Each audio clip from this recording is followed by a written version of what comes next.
राष्ट्रीय घटनाक्रम मार्च 2022। नागालैंड विधान सभा राष्ट्रीय ई-विधान एप्लीकेशन (एनईवीए) कार्यक्रम को लागू कर पूरी तरह पेपरलेस बनने वाली पहली विधानसभा बन गई है। अब से यहाँ विधायी कार्यों का संचालन डिजिटल रूप से किया जाएगा।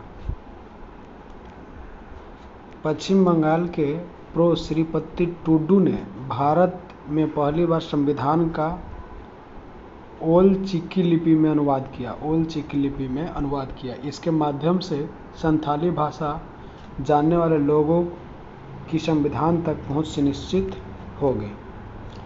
महाराष्ट्र की जिया राय पाक जलडमरू मध्य को तैरकर पार करने वाली सबसे कम उम्र की तथा सबसे तेज महिला तैराक बन गई है। उसकी उम्र 13 वर्ष तथा उसने 13 घंटे में 29 किलोमीटर की दूरी तय की।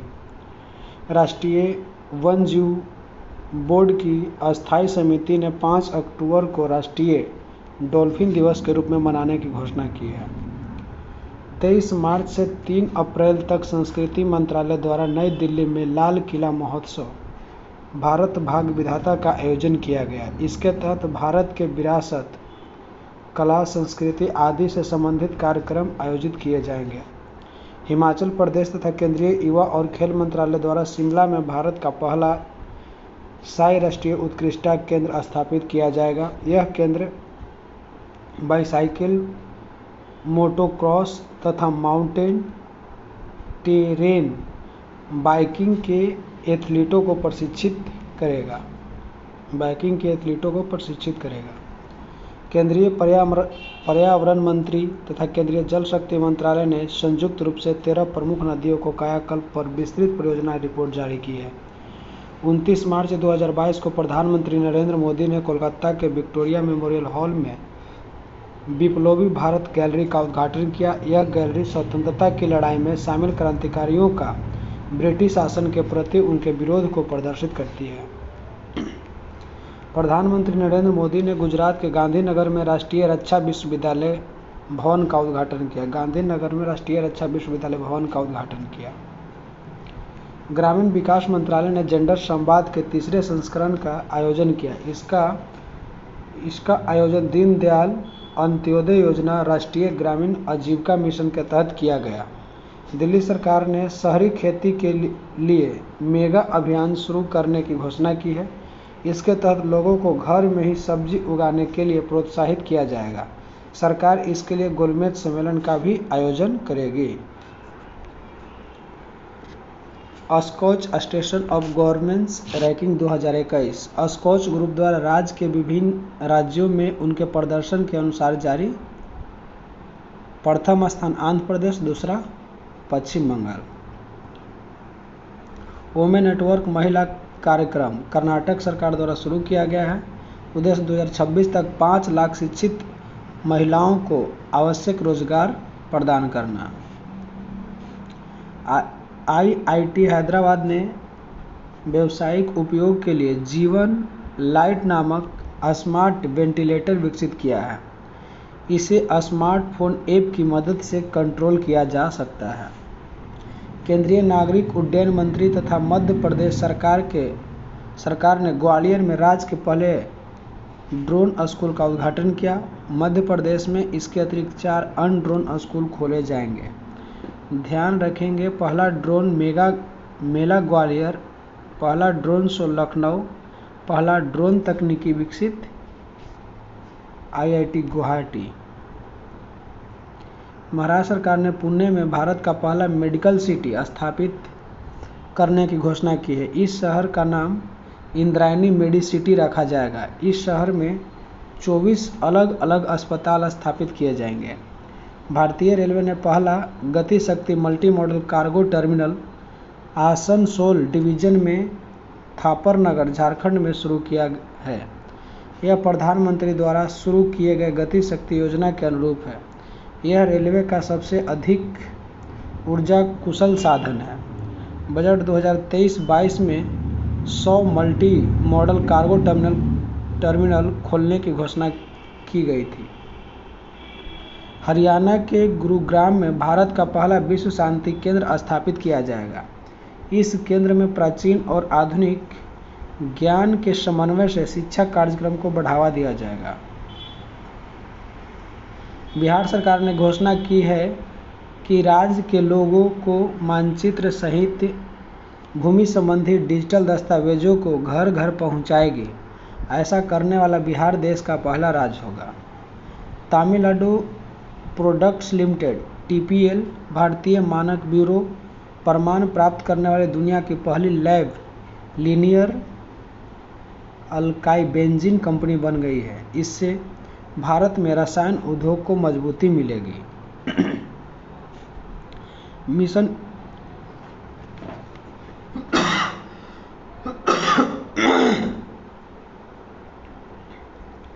मिशन इंद्रधनुष के तहत टीकाकरण के मामले में ओडिशा ने पूरे भारत में शीर्ष स्थान हासिल किया।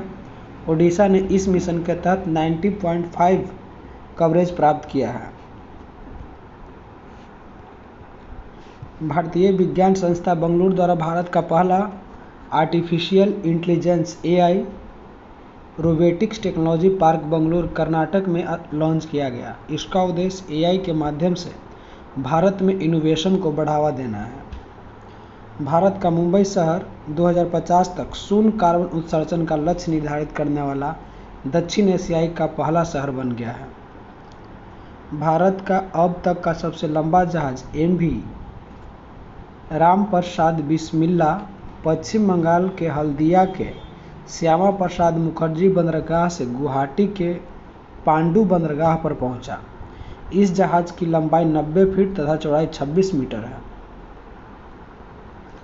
भारतीय सेना ने जनरल बिपिन रावत के सम्मान में नई दिल्ली में चेयर ऑफ एक्सीलेंस स्थापित करने की घोषणा की है।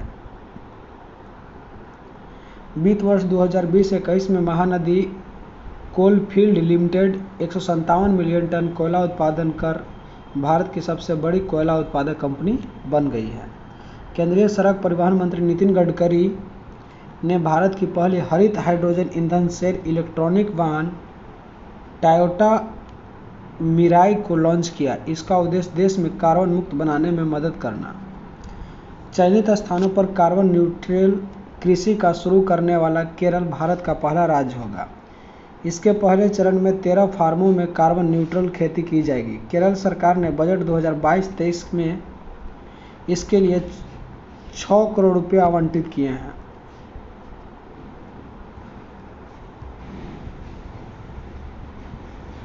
हिमाचल प्रदेश सरकार ने अपना कागरा ऐप जारी किया, जिसका उद्देश्य स्वयं सहायता समूहों द्वारा निर्मित स्थानीय हस्तशिल्प की बिक्री को बढ़ावा देना है।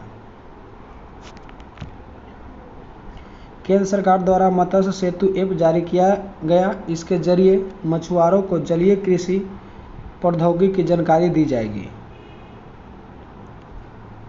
केंद्र सरकार ने खाद्य सुरक्षा के लाभार्थियों को उचित मूल्य की दुकान की पहचान कराने तथा one nation one ration card प्रणाली की सुविधा के लिए मेरा राशन मोबाइल ऐप को लॉन्च किया है। कर्नाटक सरकार ने भारत का पहला digital water data bank aquarium launch किया है। यह वाटर डेटा बैंक विभिन्न संस्थानों से प्राप्त जल डेटा की सूची एकत्रित करेगा तथा जल के संबंध में विश्वसनीय जानकारी प्रदान करेगा। गुजरात सरकार ने नई खेल नीति 22-27 की शुरुआत की। इसका उद्देश्य राज्य में खेल प्रतिभाओं को बढ़ावा देना है।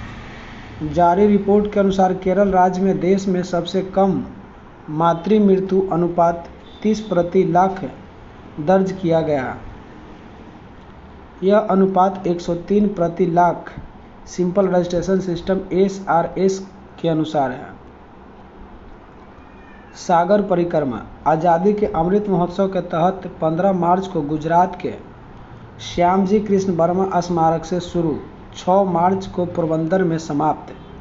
भारत सरकार मत्स्य विभाग, गुजरात मत्स्य विभाग, भारतीय तटरक्षक आदि द्वारा संयुक्त रूप से उद्देश्य भारत के समुद्र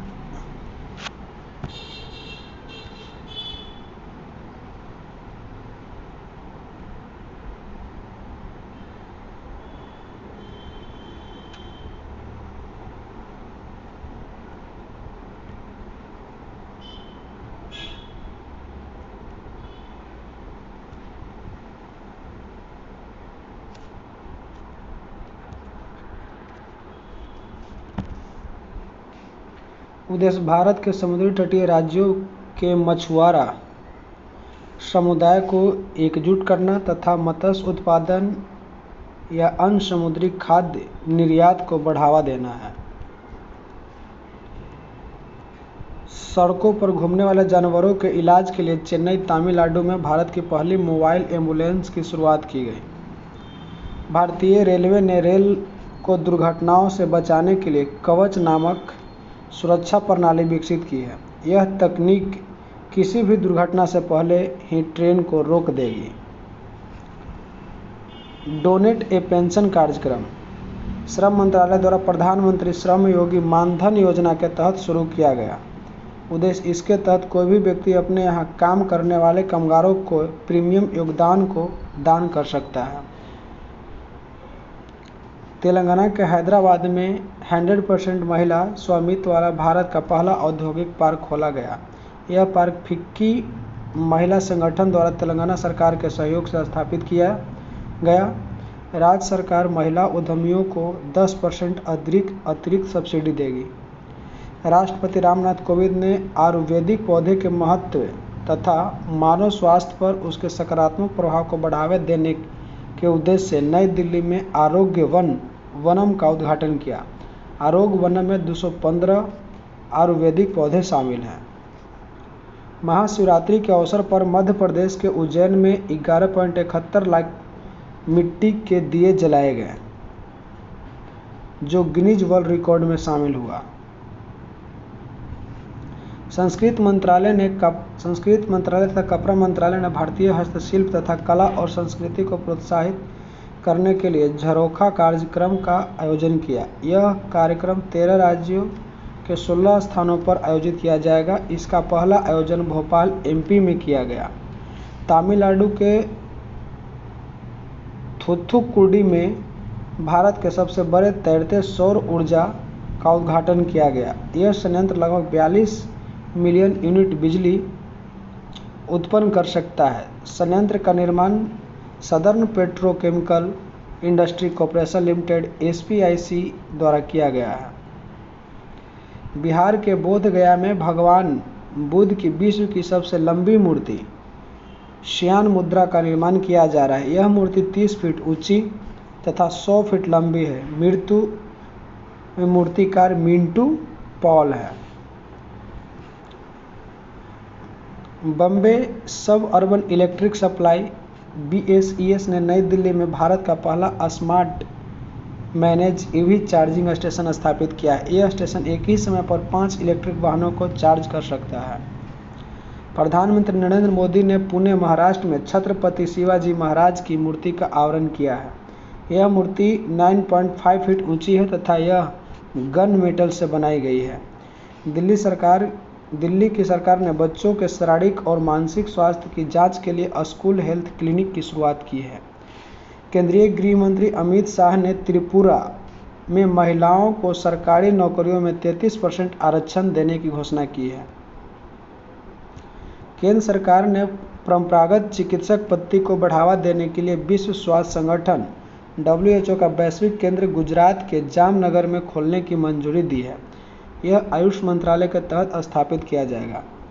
भारत सरकार ने पश्चिम बंगाल में गरीब समूहों को सामाजिक सुरक्षा सेवाओं तक पहुंच में सहायता देने हेतु विश्व बैंक के साथ $125 मिलियन का ऋण समझौता किया है।